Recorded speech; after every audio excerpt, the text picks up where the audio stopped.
నమస్కారం. గ్రామమే దేశానికి వెన్నెముక. ఆ గ్రామాన్ని పాలించే సర్పంచ్ ఎన్నికలు రానే వచ్చాయి. అయితే అసెంబ్లీ, పార్లమెంట్ ఎలక్షన్స్ లాగా ఇక్కడ ఈవీఎం మిషన్లు ఉండవు. అంతా బ్యాలెట్ పేపర్ యుద్ధమే. కానీ మీకు తెలుసా, పోయిన సర్పంచ్ ఎలక్షన్స్లో వేల సంఖ్యలో ఓట్లు ఇన్వాలిడ్ అంటే చెల్లని ఓట్లుగా మారిపోయాయి. ఎందుకో తెలుసా? కేవలం బ్యాలెట్ పేపర్ని తప్పుగా మడతపెట్టడం వల్ల. అందుకే ఈ వీడియోని చివరి వరకు చూడండి. ముందుగా ఓటింగ్ ప్రాసెస్ గురించి చూద్దాం. మీరు పోలింగ్ బూత్లోకి వెళ్లగానే మీ ఐడి చెక్ చేసి మీ వేలికి సిరా చుక్క పెడతారు. గుర్తుపెట్టుకోండి, సర్పంచ్ ఎన్నికల్లో మీరు 2 ఓట్లు వేయాల్సి ఉంటుంది. ఒకటి వార్డు మెంబర్ కోసం, దీనికి సాధారణంగా తెలుపు రంగు బ్యాలెట్ పేపర్ ఇస్తారు. మరొకటి సర్పంచ్ కోసం, దీనికి సాధారణంగా గులాబీ రంగు బ్యాలెట్ పేపర్ ఇస్తారు. అధికారులు మీకు ఈ 2 పేపర్లు ఇచ్చాక ఓటింగ్ కంపార్ట్మెంట్లోకి వెళ్ళాలి.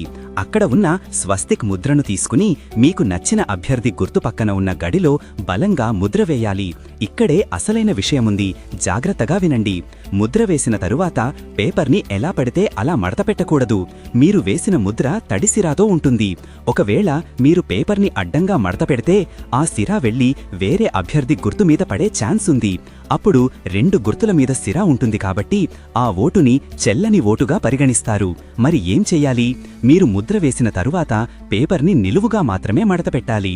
ఇలా చెయ్యడం వల్ల సిరా అదే గడిలో వెనకవైపు అంటుకుంటుంది తప్ప వేరే గుర్తు మీద పడదు. ఇది చాలా చాలా ముఖ్యం. ఆ తరువాతే బ్యాలెట్ బాక్స్లో వేయాలి.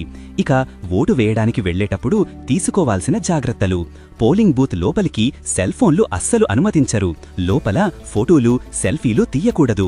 అలాగే మీ ఓటు ఎవరికి వేశారో బయటకు చెప్పాల్సిన అవసరం లేదు. తీసుకెళ్లాల్సిన ఐడి కార్డుల విషయానికొస్తే ఓటరు స్లిప్తో పాటు Aadhaar card, voter ID, driving licence లేదా పాన్ కార్డ్, వీటిలో ఏదో ఒక ఒరిజినల్ ఐడి కార్డు ఖచ్చితంగా మీ దగ్గర ఉండాలి.